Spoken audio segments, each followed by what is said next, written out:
Bem-vindos todos vocês, visualizadores da videoaula no YouTube. Sejam bem-vindos todos.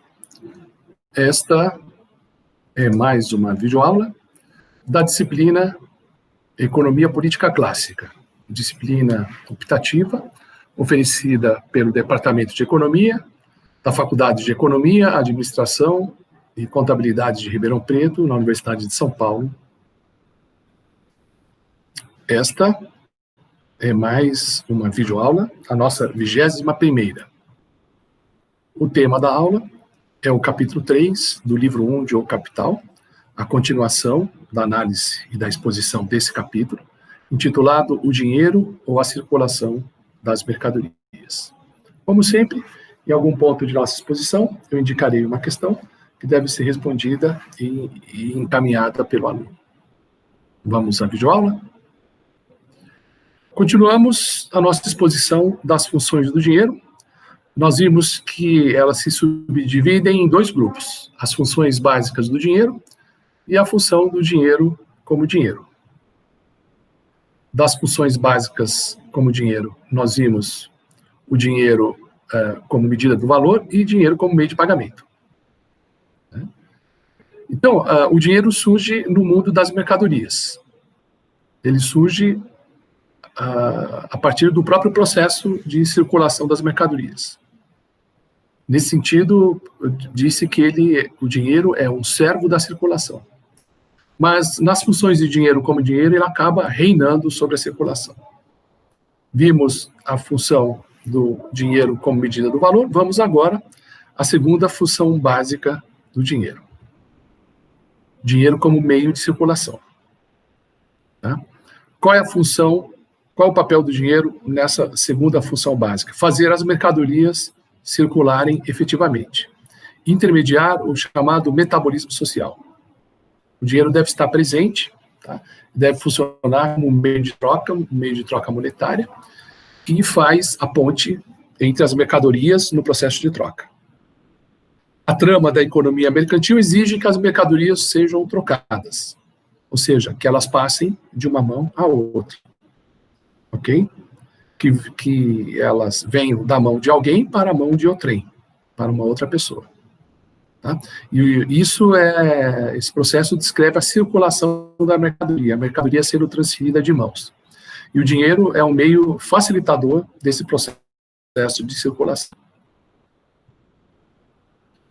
Assim, ele trabalha como meio de circulação das mercadorias. Nessa parte, em que trata do meio da circulação, o dinheiro como facilitador das transações entre as mercadorias, Marx subdivide esse item, na verdade é o item do capítulo 3, né, em três partes, ou três subitens, A, B e C. A metamorfose das mercadorias, B, o curso do dinheiro, e C, a moeda signo de valor. Vamos começar com o subitem A. Vimos anteriormente, na última videoaula, a função da moeda como medida do valor, e aí nós comentamos que nessa função, né, o dinheiro, mais propriamente, né, a diferença entre dinheiro e moeda, né, o dinheiro é o conceito abstrato, o dinheiro é esse representante do valor. Dinheiro é esse instrumento que faz a interação das trocas, né? Então, nessa função, o conceito abstrato aí é de dinheiro. E moeda é a forma peculiar, né, que o dinheiro apresenta como moeda de troca. Então, vamos falar propriamente, tecnicamente, estamos falando de dinheiro e não em moeda. Moeda é uma forma do dinheiro, né? São as várias características, são os vários instrumentos, né, que desempenham o papel de dinheiro. Tá? Então, o dinheiro, na função medida do valor, ele atua de modo ideal, ele não comparece em pessoa. Tá? Simplesmente serve para cotar, né, as diferentes mercadorias, né, em valores monetários. O dinheiro, ele confere a expressão monetária das mercadorias, ele não comparece na transação. Como meio de circulação, o dinheiro, aqui estão pensando no dinheiro ouro, como faz Marx, né, ele deve comparecer em pessoa, ele tem que atuar efetivamente. Tá? Ele entra mediando a relação da mercadoria M com a mercadoria M'. Então, a transação, ao invés da troca direta, do escambo, da troca in natura, né, de M por M', você tem esse seguinte circuito. M, moeda, se transforma em dinheiro, D, e o dinheiro, M, mercadoria, se transforma em dinheiro, D, e o dinheiro se transforma novamente em mercadoria, numa outra mercadoria M'. Tá? Então, o dinheiro deve comparecer fazendo essa intermediação entre as diferentes mercadorias. Vejamos, então, o subitem A, a metamorfose das mercadorias. Bom, nessa passagem, nota-se o que eu chamo de hegelianismo de Marx. Vejamos. O processo de troca das mercadorias encerra relações contraditórias mutuamente exclusivas. O desenvolvimento da mercadoria não suprime essas contradições, mas gera a forma dentro da qual elas podem mover-se. Esse é, em geral, o método com o qual contradições reais se resolvem. Né? Então, tem as contradições ideais, que aparecem na filosofia de Hegel. Tá? O fato de que o conceito, a categoria, ela contém em si o antagonismo, por exemplo, o conceito de ser contém o conceito de não ser, né? São polos, né? É a tese e a antítese que demandam uma síntese, que seria o ser determinado, e assim por diante. Isso Hegel analisando o desenvolvimento dos conceitos. O Marx trabalha com os conceitos também, né? A mercadoria é um conceito que também tem o seu antagonismo, mas esse conceito remete a um aspecto real, tá? Ok? Não é a realidade do pensamento, não é a realidade do espírito, né? Mas é a realidade, vamos dizer assim, material. Né? Material e social, na verdade. Né? O antagonismo da mercadoria é porque ela tem uma realidade material e um processo social que é um processo real. Né? Então, a mercadoria tem um antagonismo em si que nós caracterizamos na relação entre o valor, que é a substância social, e o valor de uso, que está associado à natureza corpórea da mercadoria. Então, ela tem esse antagonismo, tá certo? Né? Essas relações contraditórias, né, mutuamente exclusivas, nessa passagem de Marx, ele caracteriza assim, tá? E a mercadoria se desenvolve a partir dessas contradições, não suprimindo essas contradições, tá? Mas fazendo com que elas se movam, tá? Ou seja, que essas contradições se desdobrem em outras contradições. Tá?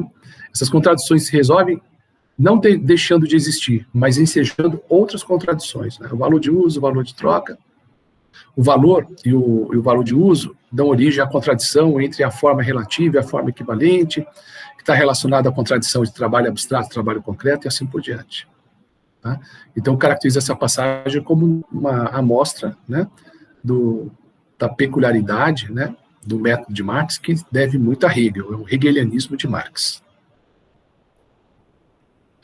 Portanto, temos no próprio conceito de mercadoria, né, que é um conceito encontrado na realidade, né, que pertence ao modo de produção capitalista ou burguês, essa relação contraditória. Tá? Aqui está a maneira como Marx, nas palavras dele, caracteriza o processo de intercâmbio da mercadoria, né, diz que se completa na seguinte mudança de forma, né, mercadoria, dinheiro, mercadoria. E podemos representar, como faz o Marx, né, por esse circuito, M, D, M'. Essa relação que Marx vai analisar mais a fundo na sequência, nesse item do capítulo 3. Escreve ele: o processo de intercâmbio da mercadoria opera-se, portanto, por meio de duas metamorfoses, opostas e reciprocamente complementares. Transformação da mercadoria em dinheiro e sua transformação de dinheiro em mercadoria. Então, ele caracteriza cada passagem dessa como uma metamorfose, uma mudança da forma. Né? Tá? Antes a mercadoria... Antes o valor, né, o representante do valor, o portador de valor é a própria mercadoria, depois passa a ser o dinheiro. Né? Então, da mercadoria e dinheiro é o valor, né, que está aderente à mercadoria, tá certo? Ser representado agora pelo dinheiro, quer dizer, agora é um montante de dinheiro que carrega a mesma quantidade de valor. Tá? Então, há uma metamorfose que vai da mercadoria a dinheiro, e depois a transformação de dinheiro em mercadoria, na mercadoria M'. Escreve Marx: os momentos da metamorfose da mercadoria são, ao mesmo tempo, transações do possuidor de mercadoria. Venda, intercâmbio da mercadoria por dinheiro, compra, intercâmbio do dinheiro por mercadoria e unidade de ambos os atos, vender para comprar. Portanto, pode-se identificar o seguinte processo, né? Primeiro, começa na mercadoria, tá?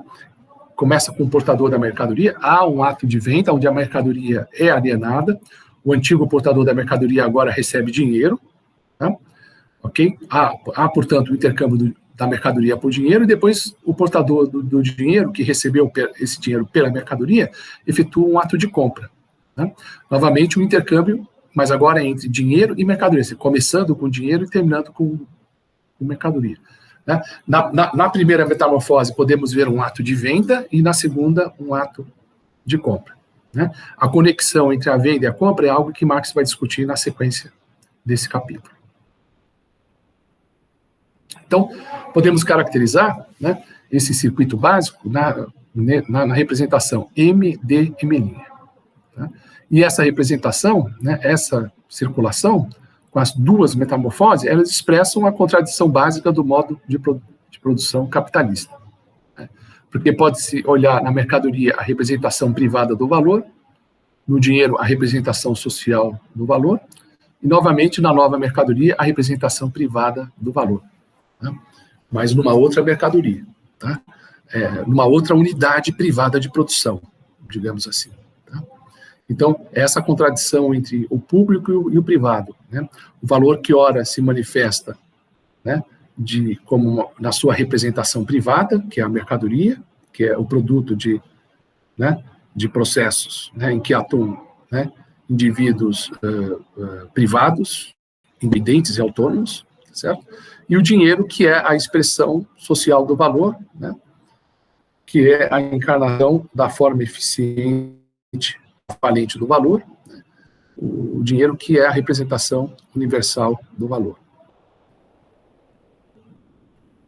Veja o que acontece com a mercadoria nesse circuito, né, e descreve o processo de intercâmbio das mercadorias. Né? Então, temos duas sequências indicadas nessas duas formas, né, caracterizando essas mudanças. Primeiro, de mercadoria a dinheiro, que seria o salto mortal da mercadoria na circulação, né, onde a mercadoria ela entra na circulação, tá? A mercadoria é trocada de mão, tá? Ela é vendida, ela é repassada adiante, ela circula da mão do produtor para a mão do consumidor. Né? Em troca, o produtor recebe dinheiro, e depois esse dinheiro participa da segunda sequência, tá? ou da segunda metamorfose nessa sequência, que vai de dinheiro a uma nova mercadoria. E aí é o pulo da mercadoria para fora da circulação. Né? Porque quando a mercadoria é vendida, tá certo? Ela entra na circulação. Tá? Quando a mercadoria é comprada, ela sai da circulação, é o pulo da mercadoria para fora da circulação, porque a mercadoria ela é comprada e depois ela é consumida, ela é dissipada, ela é usufruída. Né? Ela é consumida para satisfação das necessidades. Então, ela sai da esfera da circulação e entra na esfera do consumo. Né? A mercadoria se apresenta, que é a finalidade dela, tá certo? Ao cabo, que é atender a alguma necessidade humana. Então, ao ser consumida, né, sei lá, a comida no prato, na mesa, ela não está mais circulando, ela não está mais nesse circuito, ela simplesmente saiu da circulação e está sendo dissipada no consumo. Então, a mercadoria entra na circulação, tá? Ok? Quando a mercadoria é trocada por dinheiro, tá? E depois, tá? Aí nesse caso, essa mercadoria é usada como fonte de renda, certo? E depois, né, com o gasto desse dinheiro, né, quer dizer, com o gasto do rendimento, né, auferido com a venda da mercadoria, né, com esse gasto se acessa uma outra mercadoria que é retirada da circulação e entra para o consumo. Então, a gente pode dizer que, né, nesse último momento, existe a morte da mercadoria, porque a mercadoria M' é para ser consumida. A M é para ser vendida. A M' é para ser consumida. Então, a M, a mercadoria vendida, ela salta para a circulação. A mercadoria vendida, ela pula para fora da circulação. Então, veja que a mercadoria, ela entra e sai, e ela acaba morrendo no consumo. E o dinheiro? O Marx vai dizer que o dinheiro não, o dinheiro é imortal. Tá? A mercadoria, ao cair na esfera do consumo, desaparece como mercadoria porque o seu valor de uso passa a ser consumido. E o que acontece com o dinheiro? Vamos ver a passagem de Marx. O dinheiro não desaparece ao sair, finalmente, do circuito de metamorfose de uma mercadoria. Ele sempre se deposita em algum ponto de circulação abandonado pelas mercadorias. Então, esse dinheiro que foi utilizado na compra da mercadoria em linha, o que vai acontecer com esse dinheiro? Ele vai ter que ser usado em algum outro processo. Né? Esse dinheiro ele vai ser utilizado, né, novamente para ser trocado por alguma outra mercadoria. Né? Então, esse dinheiro, ele, em algum outro ponto da circulação, tá, ele entra novamente no processo. Tá? Ou seja, o dinheiro ele nunca sai da esfera da circulação. O dinheiro não desaparece. Nesse sentido, o dinheiro é imortal. Vejamos essa passagem em que Marx identifica as formas antitéticas nesse circuito. Né? As duas fases inversas da metamorfose formam um ciclo. Forma mercadoria, abandono da forma mercadoria, volta à forma mercadoria. Forma mercadoria em M, abandono da forma mercadoria, porque vai para a forma dinheiro, e volta à forma mercadoria em linha. Aqui, no entanto, a própria mercadoria é determinada antiteticamente. Ela é não valor de uso no ponto de partida, porque o vendedor da mercadoria M ele não está interessado no valor de uso dela. Né? Ele quer essa mercadoria simplesmente para ter acesso a dinheiro, para trocá-la por dinheiro. Nesse sentido, ela é não valor de uso no ponto de partida, não valor de uso para o portador dessa mercadoria. Valor de uso no ponto final para seu possuidor. Né? É claro que o comprador da mercadoria M' está interessado no valor de uso dela. Então, a mercadoria M é não valor de uso, né? E a mercadoria M', ela se torna valor de uso. Tá? Então, o dinheiro aparece primeiro como sólido cristal de valor, no qual a mercadoria se transforma. Então, a mercadoria M se transforma em dinheiro. Tá? Então, o cristal de valor é transferido de M, tá certo? Para o D, que é dinheiro, para depois, né, diz Marx, para diluir-se depois como simples forma equivalente dela. Tá? Que aí é a mercadoria M', que aparece como forma equivalente. Né? É claro que não na troca direta entre M e M', mediada pelo dinheiro. Né? Então, o valor, ele se dissipa, ou se dilui, digamos assim, tá certo? Na forma equivalente, que é na mercadoria M'. Né? Então, volta à forma mercadoria, o valor volta à forma mercadoria. Tá? Então, tem essa antítese, né, entre o valor de uso, tá certo? E simplesmente o valor. Essas são as formas antitéticas que se nota nesse circuito, onde a mercadoria, onde o valor ora é mercadoria, ora é dinheiro. Na primeira parte do circuito, né, na metamorfose entre a mercadoria e dinheiro, a primeira metamorfose, né, da mercadoria em dinheiro, se identifica nela o caráter social da produção capitalista. Então, todo o produto, né, do trabalho privado, né, é, no mercado, né, convertido em dinheiro. Né? Ele é convertido em dinheiro porque ela é vendida para uma pessoa qualquer, tá? Uma pessoa acidental. Tá? Isso faz com que a mercadoria produzida privadamente venha atender a uma necessidade coletiva, uma necessidade de um indivíduo indeterminado. Isso mostra que a produção privada participa do trabalho social total. Então, essa primeira metamorfose mostra o caráter social da produção capitalista. Escreve Marx, o salto do valor da mercadoria, do corpo da mercadoria para o corpo do ouro, o ouro aí como representante do dinheiro, né, é o salto mortal da mercadoria. Caso ele fale, não é a mercadoria que é depenada, mas sim o possuidor dela. A divisão social do trabalho torna tão unilateral seu trabalho quanto multilaterais suas necessidades. Então, a mercadoria tem que ser vendida, né? Se não for vendida, ela não se realiza como mercadoria. Né? É prejuízo para o possuidor dela. Né? Não é a mercadoria que é depenada, né? É o possuidor que toma prejuízo. Né? Digamos assim, o valor dessa mercadoria não é realizado. Tá? Ou o trabalho não é conectado. Tem que haver a venda para que haja conexão do trabalho. Tá certo? Então, a mercadoria o valor da mercadoria deve saltar do seu corpo para o corpo de ouro. Tá? Esse é o salto mortal da mercadoria. Tá? Onde o valor sai da mercadoria e adere ao ouro, adere ao dinheiro. E é necessário que isso ocorra. Senão é prejuízo, senão é produção não efetivada, não realizada na venda, tá certo?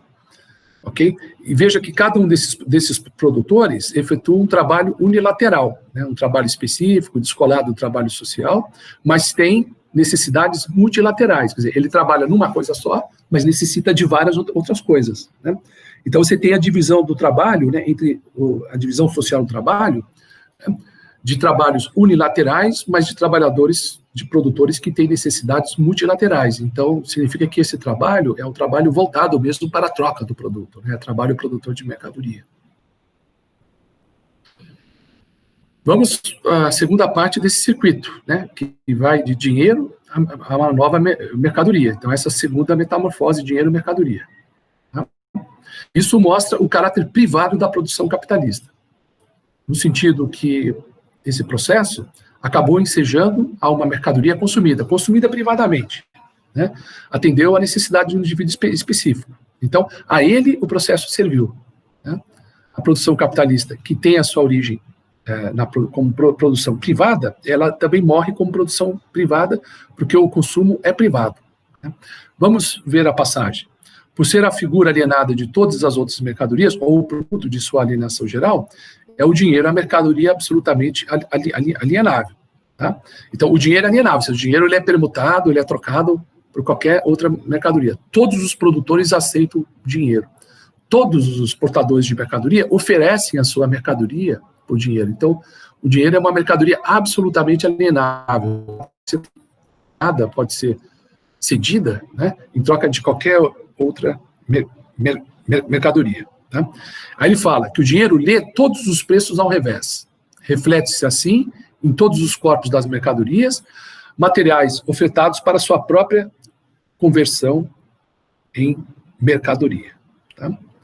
Então, você pode, do ponto de vista do dinheiro, todas as mercadorias podem ser pensadas como a forma equivalente do dinheiro. Então, o valor, né, contido no ouro, né, na unidade monetária, ele se expressa, tá? Ele se metamorfoseia em diferentes mercadorias que espelham esse valor. Tá? Então, esse valor, ele sai da mercadoria dinheiro para o corpo de qualquer outra mercadoria. Tá? Ok? Então, é como se a mercadoria dinheiro lesse o preço de todas as mercadorias ao revés. Quer dizer, ao invés de ser o preço monetário de cada mercadoria, é o preço em mercadoria do dinheiro em relação às diferentes mercadorias que participam dessa série. Tá? Marx vai descrever, em diversas outras passagens, né, o sistema capitalista como sendo um sistema anárquico. Né? Tem essa passagem que ele usa uma expressão em inglês, né, que a mercadoria ama o dinheiro. A mercadoria quer ser trocada por dinheiro. Né? Mas, the course of true love never does run smooth. O curso do verdadeiro amor nunca rola muito suave. Né? Okay? Então, ele diz o seguinte, olha, o mecanismo social de produção, ele faz essa coordenação da produção privada, né? Utilizando a linguagem das mercadorias e utilizando a métrica do valor, digamos assim. Né? É uma articulação qualitativa, né? Porque estabelece uma qualidade homogênea das mercadorias, é quantitativa, porque estabelece a proporção delas na troca. Essa articulação, diz Marx, que une os membra digesta no sistema da divisão do trabalho, né? Então são esses membros separados, né? Esses membros apartados, digesta, tá certo? Que são as mercadorias, né? Os sistemas privados e ilhados, né, de produção de mercadoria, que acaba sendo unido por essa articulação via mercado, tá? Que ao unir os produtores integra, né, os trabalhos privados num sistema de divisão social do trabalho, e esse processo de articulação que une o trabalho, as várias formas de trabalho privado num sistema de trabalho social, o faz de uma maneira aleatória e anárquica. Então, Marx sempre oferece essa descrição do sistema capitalista como sendo aleatório e anárquico. marca. Ou seja, o ajuste não ocorre a todo momento, o ajuste ocorre na média ao longo do tempo, né? Mas para que ocorra um ajuste, é necessário haver muitas oscilações nesse sistema, que o Marx descreve como sendo a anarquia do capitalismo. Nessa outra passagem ele escreve: os possuidores de mercadorias descobrem, por isso, que a mesma divisão de trabalho que os torna produtores privados independentes, torna independentes deles mesmos o processo social de produção e suas relações dentro desse processo, e que a independência recíproca das pessoas se completa num sistema de dependência reificada universal. Tá? Então, existe a independência dos produtores privados, mas, na verdade, o sistema, né, reificado, o sistema de socialização via mercadorias, acaba impondo uma dependência a esses produtores privados, aparentemente, ou de início, independentes. Tá?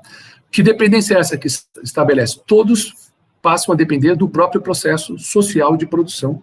Tá? Todos assumem relações particulares dentro desse processo social de produção e todos se submetem à lei do valor e à lei das trocas.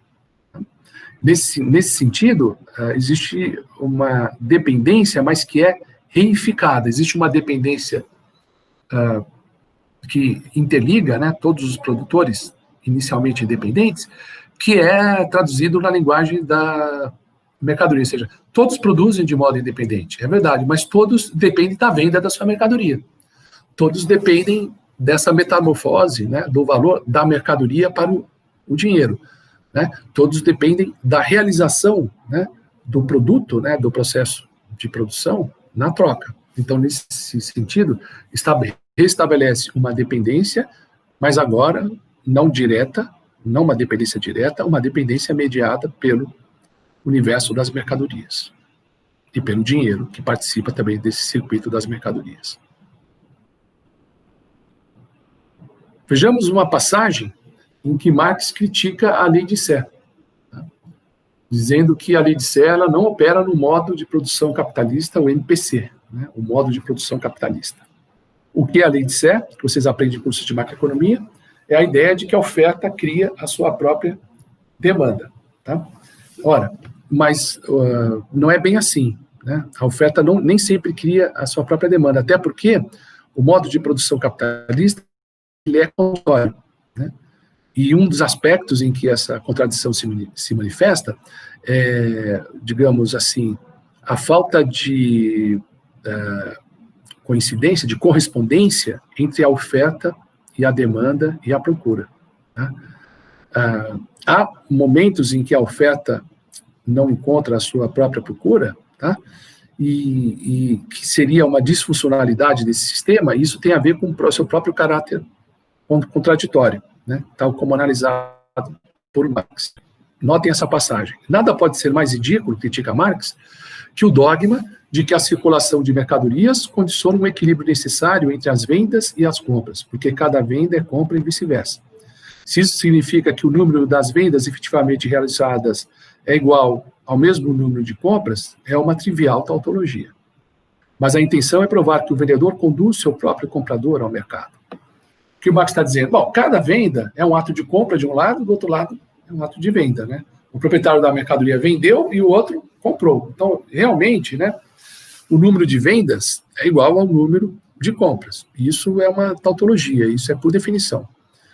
Mas o que Marx está analisando é outra coisa, que é o seguinte, olha, quando você examina um circuito, mercadoria, dinheiro, mercadoria e meninha, tem, né, um ato de venda e depois um ato de compra. Então é o seguinte, o ato de venda se transforma automaticamente no ato de compra, ou seja, o indivíduo que vendeu, que tem dinheiro, ele vai automaticamente gastar esse dinheiro? Pode ser que ele resolva não gastar. Né? Resolve não gastar. Tá? Então, se ele resolve não gastar esse dinheiro, significa que há alguns produtores que levam a sua mercadoria ao mercado e que não encontram compradores, porque os compradores não estão gastando. Tá? Ou seja, não se provou que todo vendedor conduz o seu próprio comprador ao mercado. Né? O ato de produzir, né, e de depois levar o produto, né, para a venda no mercado, não gera automaticamente um ato de demanda. Então, pode-se ter problemas de insuficiência de demanda. Então, Marx antecipa isso e faz, à sua época, a crítica da lei de Sé, que era bem conhecida entre os economistas clássicos do século XIX. Marx se coloca no grupo de economistas clássicos, tá, que se opõem à lei de Sé. E a razão fundamental é isso, é a possibilidade que no circuito o dinheiro que aparece aí, né, intermediando as trocas, repouse, ou seja, que ele não seja efetivado ato de compra. Tá? Então, a circulação de mercadorias não condiciona um equilíbrio entre compras e vendas. Tá? Ok? Embora a gente pode imaginar que cada venda é uma compra, cada compra é uma venda, mas elas ocorrem ao longo do tempo, elas não são casadas. Tá? Ok? Até porque a troca é intermediada pelo dinheiro. Né? Se não houvesse dinheiro, você pode dizer, olha, M é Mninha. Então, M comprou Mninha, M, né? Tá certo? Né? E ao mesmo tempo o M vendeu M para comprar Mninha, e o Mninha vendeu Mninha para comprar M. Então tem um ato de compra e um ato de venda. Mas como o dinheiro agora participa, né, como meio circulante, né, pode ser que as coisas fiquem descasadas. Ou seja, o que vendeu, o que tinha M vendeu, pode não comprar, pode não demandar Mninha. Tá? Porque, em sua forma, o dinheiro que aparece aí, nesse elo intermediário, entre M e M', ele pode ser um ponto de repouso. E esse repouso pode se prolongar mais ou menos, dependendo das circunstâncias. Então, pode ter esse vazamento de dinheiro do sistema de circulação. E uma das razões, né, da explicação da crise nesse modo de produção é essa possibilidade de vazamentos, a possibilidade de insuficiência de demanda no circuito das mercadorias. Né? De fato, para Marx, a crise é inerente ao modo de produção capitalista. Note que ele descreve o capitalismo como um sistema anárquico, que ele apenas se ajusta na média, tá? Que necessita desses ciclos econômicos para fazer esse ajuste, tá certo? E esse ajuste ocorre numa sequência de crises. Tá?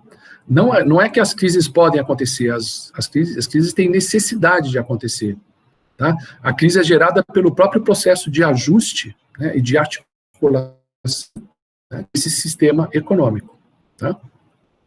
E note que Marx ainda não fez nesse ponto da exposição, né, ainda no capítulo 3 do livro, ele ainda não fez a explicação do capital e o processo de acumulação, mas já identifica aí uma possível fonte de crise, né, no funcionamento desse sistema econômico. Tá? Então, essas possibilidades de crise, elas estão associadas, tá, ao próprio esquema interpretativo de Marx do modo de funcionamento dessa economia. Tá? A crise traduz as várias antíteses identificadas por Marx, entre valor de uso e valor, entre um trabalho privado que tem de representar-se socialmente, né, como trabalho diretamente social, trabalho privado que deve ser convertido em trabalho concreto. Tá? Ok? Perdão, trabalho privado, que é trabalho concreto, que deve ser convertido em trabalho abstrato, né? Tá certo? Né? Coisas que são o objeto, produto do trabalho, que são personificadas, né? Relação, ou papéis, né? Força de trabalho é personificada, tá certo? O capital, né? Como coisa é personificado no capitalismo, e ao mesmo tempo a relação entre as pessoas são reificadas ou coisificadas na relação de mercadorias. Então, esses aspectos, né, esses antagonismos básicos, tá, são a fonte da crise. Então, essa contradição imanente assume nas antíteses das metamorfoses das mercadorias suas formas desenvolvidas de movimentos. Essas formas encerram, por isso, a possibilidade e somente a possibilidade das crises. As crises advêm das próprias contradições do modo de produção capitalista. Tá? Vem da contradição entre a sua expressão privada e social. Tá? A contradição entre produtores privados, mas que devem ser reconectados, né, na forma do trabalho social total. Tá? E a necessidade dessa coordenação feita pelo mercado enseja crises. Tá? Então, há diversos eventos, né, em que os agentes, né, atuando como personificações racionais, digamos assim, acabam contribuindo para a crise do sistema. Por exemplo, o possuidor do dinheiro, né, que é um proprietário privado, tá? Ele pode reter o dinheiro, né, de suas vendas e não efetuar novas compras, ele pode acumular dinheiro. Aí ele prejudica o sistema como um todo, porque ele faz faltar demanda, ou demanda agregada no funcionamento desse sistema.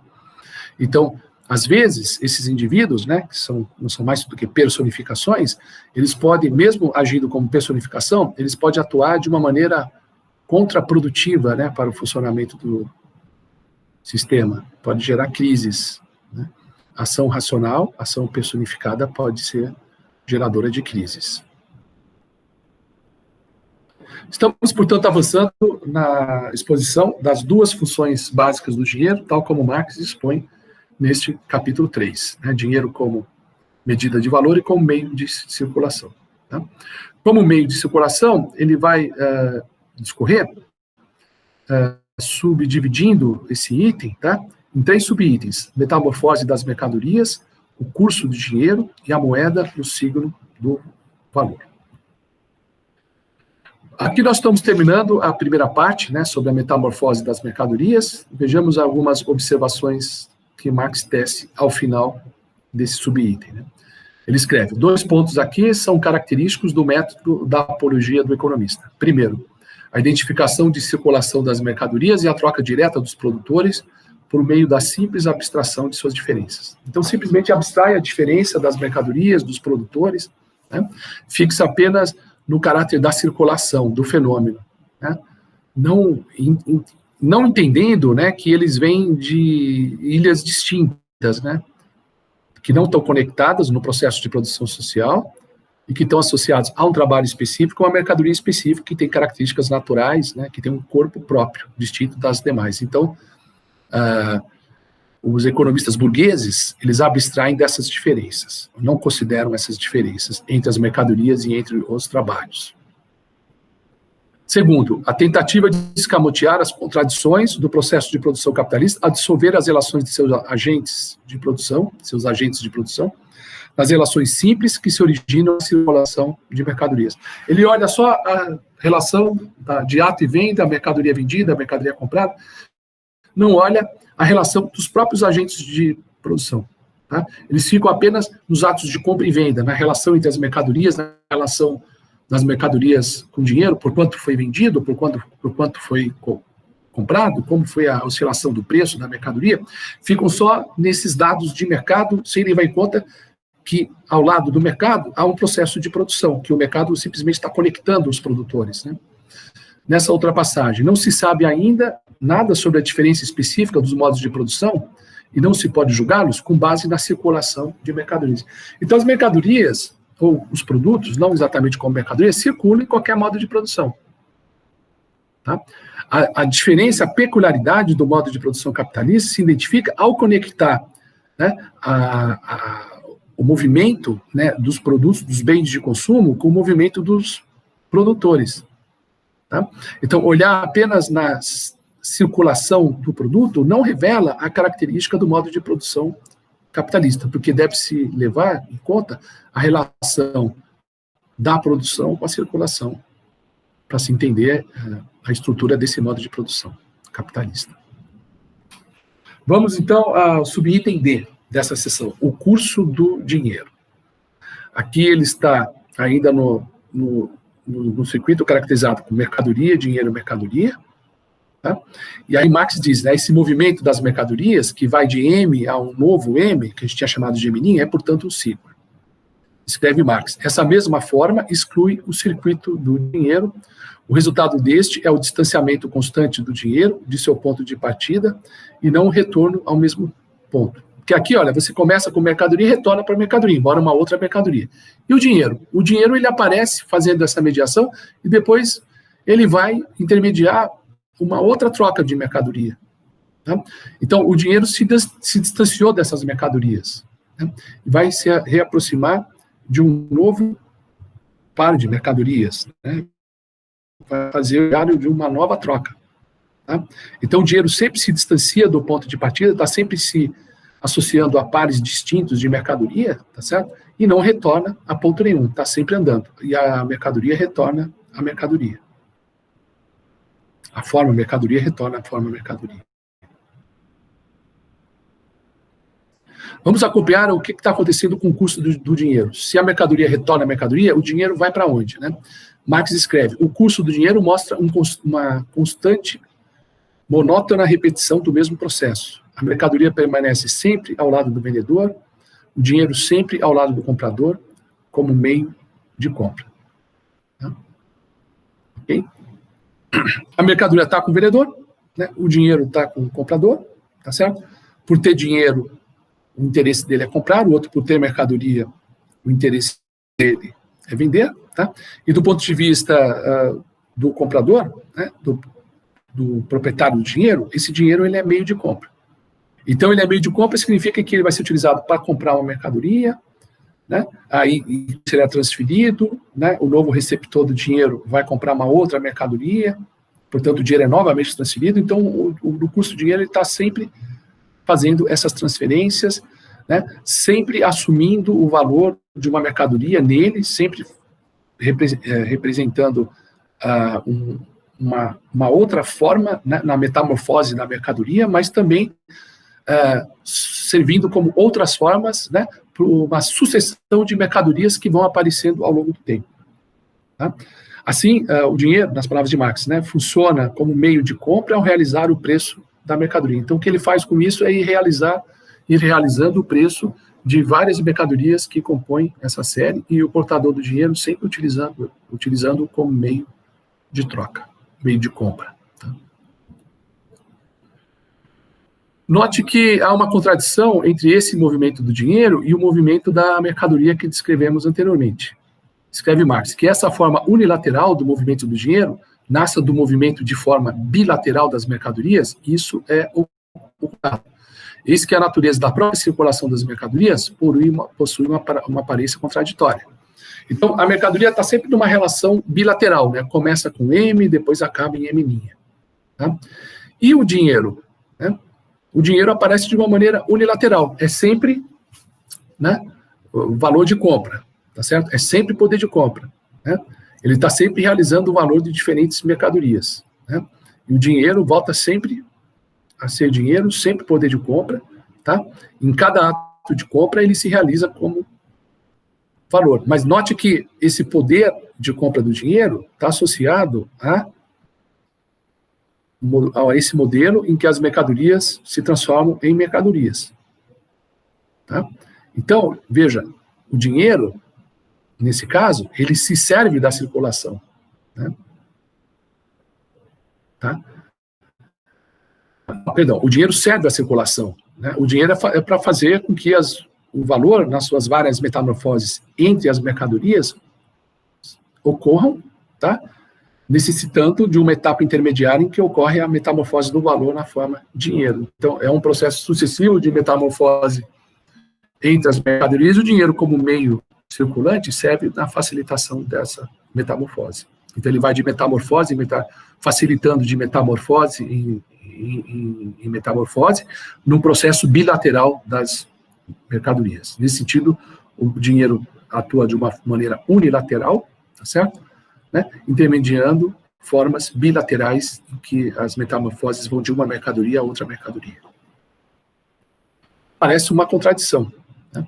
O movimento das mercadorias é finito, porque toda mercadoria termina ao ser consumida, ao ser dissipada no consumo, e o movimento do dinheiro é infinito em princípio, né? Porque o dinheiro, enquanto ele está na esfera da circulação, o dinheiro está sempre sendo utilizado como meio de compra, e nesse sentido ele sempre representa uma metamorfose particular do valor das mercadorias. Tá? Ok?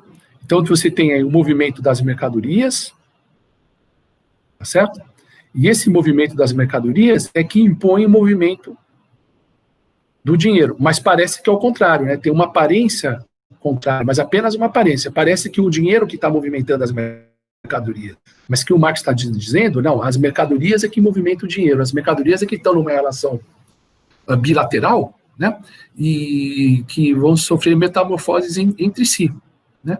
O valor de uma vai se manifestar na outra mercadoria e necessita do dinheiro para tanto, né? O dinheiro facilita, né? Ele serve à circulação, tá? Facilita essas metamorfoses, tá certo? E, portanto, ele é movimentado pelas mercadorias, Tá? É o movimento das mercadorias que movimenta o dinheiro, e não o contrário.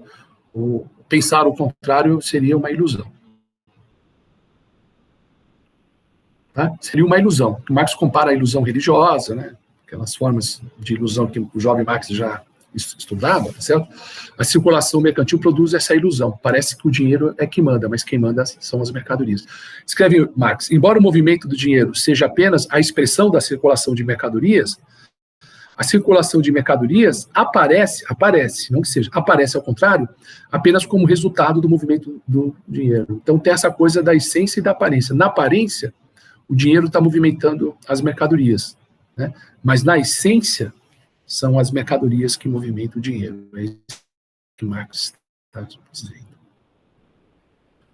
Achar que o dinheiro é que movimenta é uma ilusão. Tá?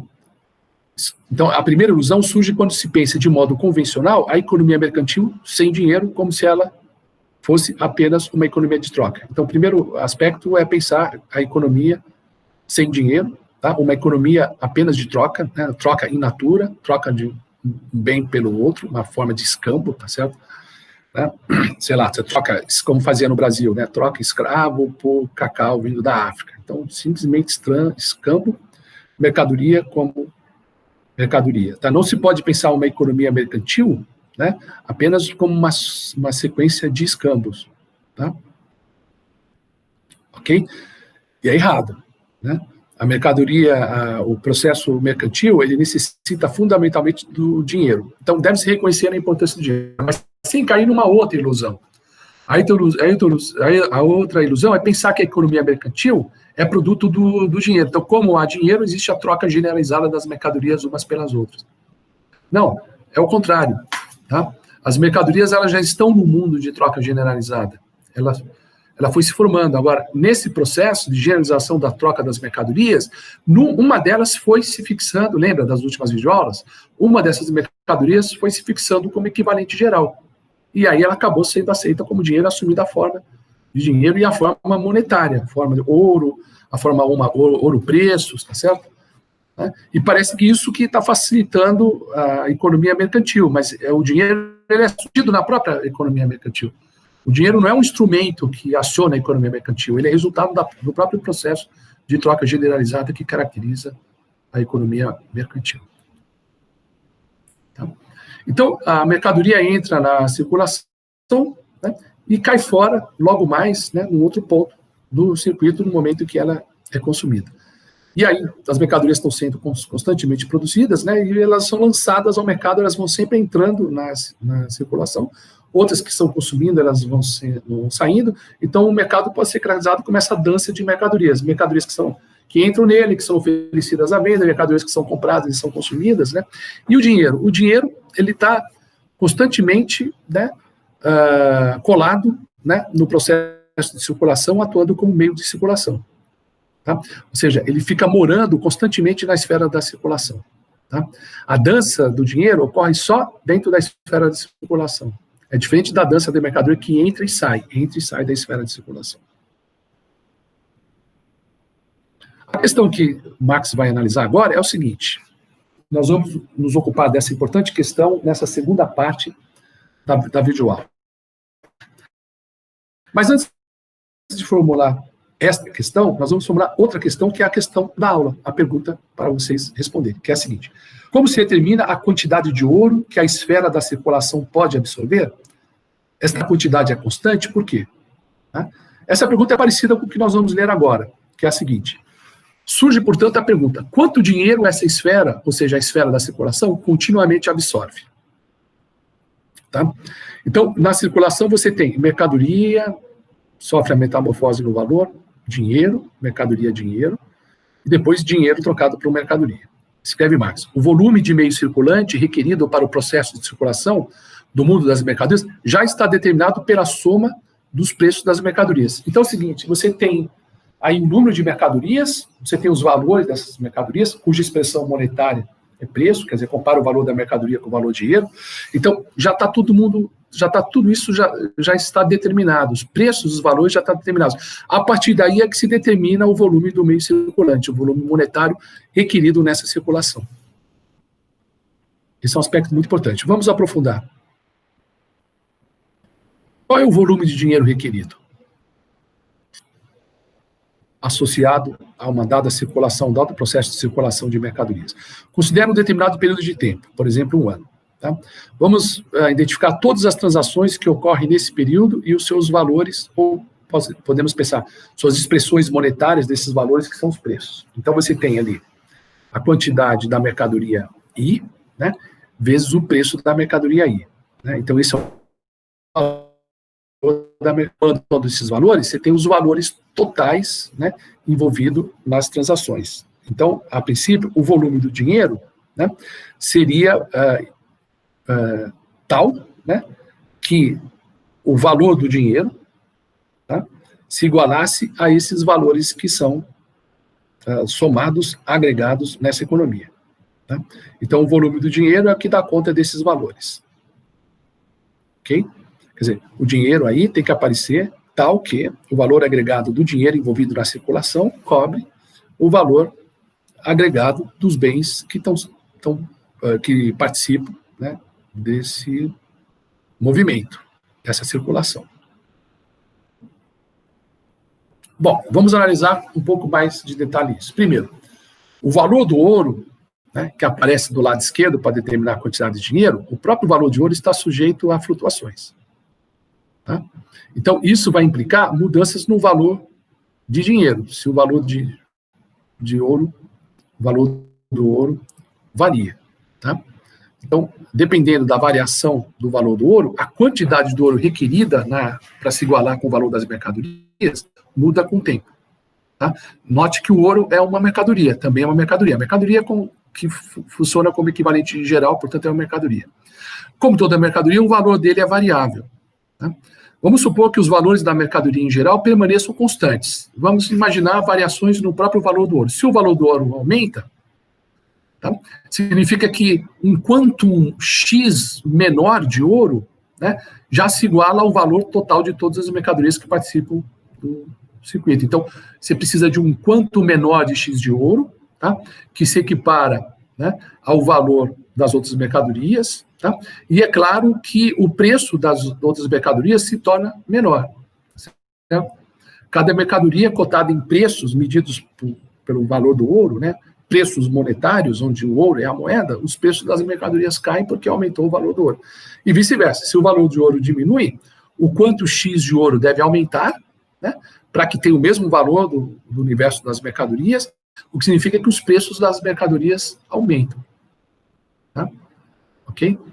Cada uma dessas mercadorias requer uma quantidade maior de ouro, e se o ouro estiver fixo, né, do ponto de vista da expressão monetária, significa que cada mercadoria requer mais dinheiro, ou seja, o preço da mercadoria está aumentando, o preço das mercadorias em geral aumentam com a queda no valor do ouro. Ok? Escreve Marx, de fato, o dinheiro representa apenas, de modo real, a soma de ouro, já expressa idealmente na soma dos preços das mercadorias.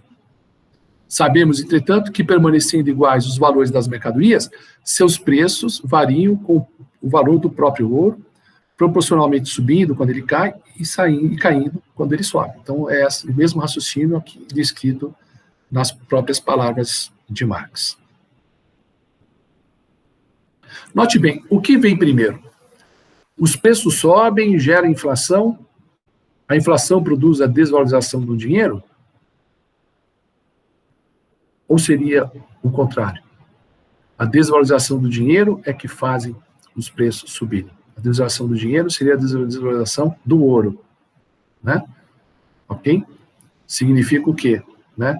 Que o tempo de trabalho, a substância social do ouro, se torna menor. Então, o ouro se desvaloriza e isso faz com que os preços subam. Esse é o esquema que nós estamos acompanhando de Marx. Começa com a desvalorização do dinheiro, depois o reflexo disso nos preços. A desvalorização faz os preços subirem e a valorização faz os preços caírem. Não é que os preços caem, ocorre deflação e o dinheiro se valoriza. Não, a valorização do dinheiro é que produz a queda dos preços e a deflação. Tá? Então, a análise de Marx, né, nessa compreensão dele do dinheiro, começa sempre do próprio valor do dinheiro. Variações no valor do dinheiro que produzem variações de preço. Okay? E não o contrário. Aqui o dinheiro é ouro, né? O representante mais simples do dinheiro. Marx disse que é para simplificar, tá? Trabalha com dinheiro como ouro. Então, o esquema é o seguinte, né? A desvalorização do dinheiro faz com que os preços subam e gera inflação, e a valorização do dinheiro acarreta na queda dos preços e no processo de deflação. Ok? Então, vamos voltar à questão, né? Dado o valor do dinheiro, do que depende o volume de dinheiro? Então, agora, o valor do dinheiro está fixo. Tá? A quantidade de trabalho associada ao ouro, tá certo? A expressão monetária do ouro, ou seja, R$1 ou 1 libra, são quantos gramas de ouro? Tá, tudo isso está fixo. Tá? Okay? Isso é dado o valor do dinheiro e dado o valor monetário, tá certo? Dado o preço do dinheiro e o valor do dinheiro. Do que depende o volume de dinheiro para intermediar as transações. O quanto de dinheiro deve estar presente no circuito das mercadorias. Escreve Marx. Conforme a soma dos preços das mercadorias subir ou cair, deve o volume do dinheiro circulante subir ou cair na mesma medida.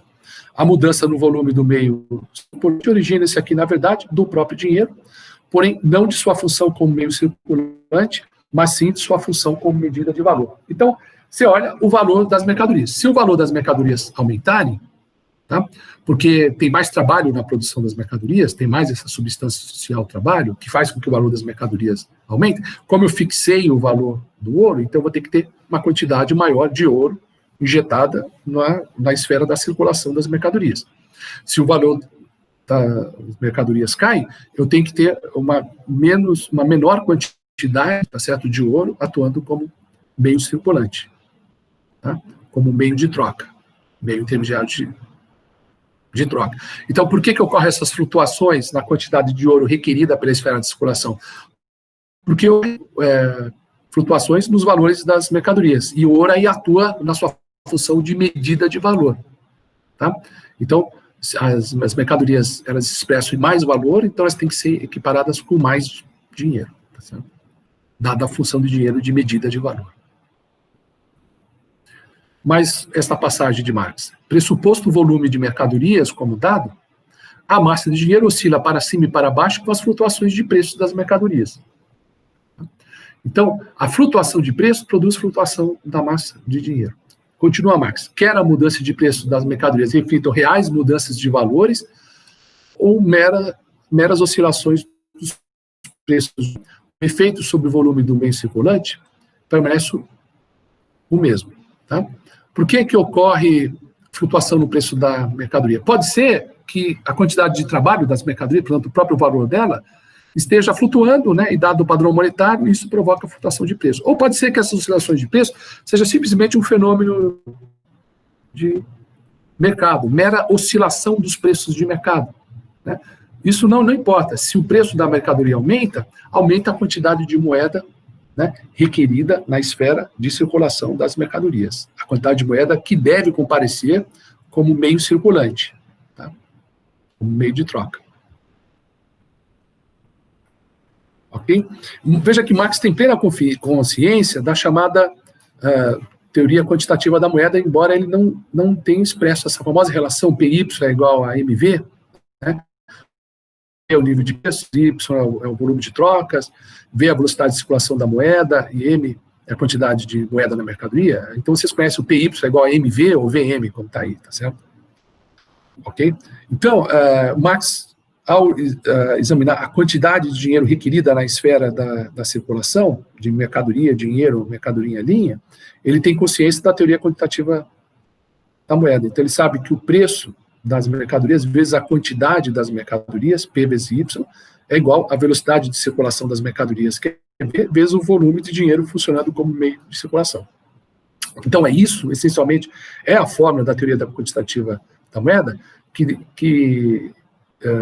a que se remete Marx na expressão da quantidade de dinheiro requerida na esfera da circulação.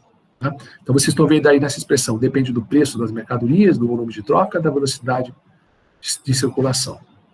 Okay? Marx escreve, o movimento dos preços, o volume de mercadorias circulantes e, finalmente, a velocidade de circulação do dinheiro podem, no entanto, mudar em direções e proporções diferentes, de modo que a soma de preços a realizar, e, por conseguinte, o volume de meio circulante por ela determinado pode, portanto, passar por numerosas combinações. Ou seja, eu posso ter um aumento de P com uma diminuição de Y, tá? Aí você mantém o V constante e aumenta a M, ou você pode ter um aumento de P compensado por uma queda no Y, de forma a manter M constante. Você pode ter um aumento de P associado, né, um aumento de preço associado ao aumento da velocidade de circulação, mantendo o volume de trocas Y e o estoque monetário, né, a oferta, quantidade de dinheiro que entra na circulação constante. Então, você pode ter, como assevera Marx, numerosas combinações. E Marx demonstra, como a maioria dos economistas da época dele, pleno conhecimento da teoria quantitativa da moeda, que é uma teoria que era proposta desde a época do mercantilismo, tá? Como a gente estuda no curso de História do Pensamento Econômico. Escreve Marx, né, dadas a soma de valores das mercadorias e a velocidade média de suas metamorfoses, né, que é a velocidade de circulação da mercadoria, velocidade de circulação da mercadoria, né, as metamorfoses da mercadoria, a quantidade de dinheiro em circulação depende de seu valor. Então, fixando os valores das mercadorias e a velocidade média, né, em que as mercadorias sofrem essas metamorfoses, que é a própria velocidade, que isso vai traduzir a velocidade de circulação do dinheiro também, tá certo? Então, dado isso, né, a quantidade de dinheiro depende de seu valor. Tá? Então, depende do valor do dinheiro em comparação com o valor das mercadorias circulando. Então, se for dados os valores dessas mercadorias, né, se o dinheiro tem mais valor, ele comparece menos, se ele tem menos valor, tem que comparecer mais. Então, depende do valor. É isso que Marx está dizendo como sendo a lei de circulação do dinheiro-ouro. Note, a teoria quantitativa foi vista, né, principalmente a partir do final do século XIX, como mecanismo de transmissão entre moeda e preços, como as moedas, o volume monetário afeta preços. Né? Mas note que o Marx está olhando a causalidade na direção contrária. Né? Ele está dizendo que preços afetam a moeda. Né? Preços, ou os valores, é que afetam a quantidade de moeda que deve ser injetada na esfera de circulação. Então, é preço que determina volume de moeda e não moeda que determina preço. Vamos ver o que Marx escreve. A ilusão de que, ao contrário, os preços das mercadorias são determinados pelo volume do meio circulante tem suas raízes nos representantes originais da insossa hipótese de que mercadorias sem preço e dinheiro sem valor entram no processo de circulação. Tá? Então, ele descreve o processo de circulação e a lógica dele, identificando o processo de formação dos valores. Tá? Isso faz com que o preço ou valor é que determine a quantidade de moeda que é requerida na esfera da circulação. Tá? Então, o preço determina essa quantidade de moeda. Okay? O preço seria a variável exógena básica, tá? Que tem a ver com o processo de formação do valor, e a moeda seria endógena. Tá? A moeda não é exógena que determina preço. Tá? O exógeno aí é o preço que determina a quantidade de moeda requerida na esfera da circulação. Então, aqui está, né, voltando àquela expressão, né, o volume de dinheiro-ouro é a soma dos valores. Né, então, as quantidades produzidas de cada mercadoria, o preço da mercadoria, a soma delas dá os valores, e aí você tem o volume de dinheiro, tá certo? Né? É claro que esse volume de dinheiro vai depender do valor do dinheiro, da circulação do dinheiro, ou seja, o número de trocas que é intermediada pela mesma unidade monetária, né, tudo isso vai condicionar o volume de dinheiro efetivamente requerido na esfera da circulação. Então, a ilusão apontada por Marx é assim, né, não é que o aumento no volume de dinheiro produz aumento de preço, é o contrário. Né? O aumento dos preços requer uma maior participação do volume. Não é que uma queda do volume de dinheiro produz uma queda de preço. A queda de preços é que requisita, né, um aporte menor de dinheiro na esfera da circulação. Bom, até aqui, o dinheiro era pensado como sendo dinheiro-ouro, né? O dinheiro representado como unidades de ouro, né? O valor do dinheiro é o valor do ouro, etc. E se for o dinheiro-papel? Vamos ver como é que fica esse esquema substituindo o dinheiro-ouro pelo dinheiro-papel. Suponha-se que se retire todo o ouro da circulação e se põe aí dinheiro-papel, tá? Respeitando essa proporção. Quer dizer, um volume de dinheiro-papel é igual a um volume de dinheiro-ouro necessário. Então, por exemplo, 1 grama de ouro é igual a 1 áureo. Tá? Para cada grama de ouro necessária, né, na esfera da circulação, se introduz um áureo. Áureo é como se fosse real, dólar, libra, a unidade monetária eu chamo de áureo. Tá?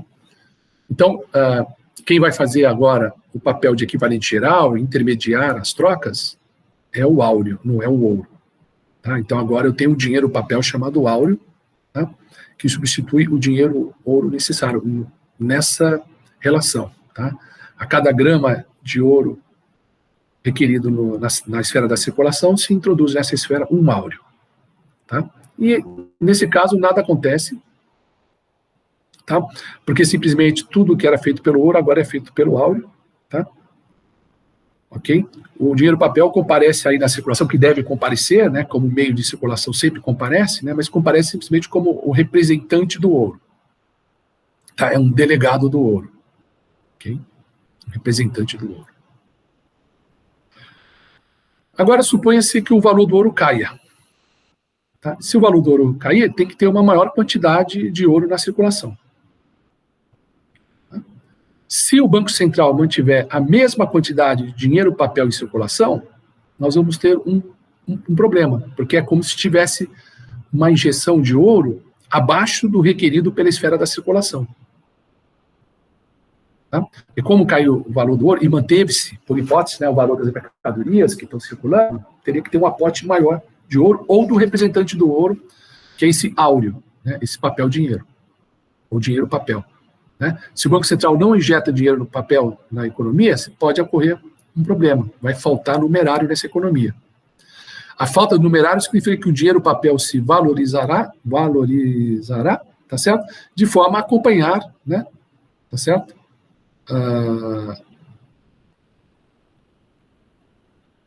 A necessidade, tá certo, de mais ouro nessa circulação, dada a queda no valor do ouro. Então, a queda do valor do ouro ocorreu, tá?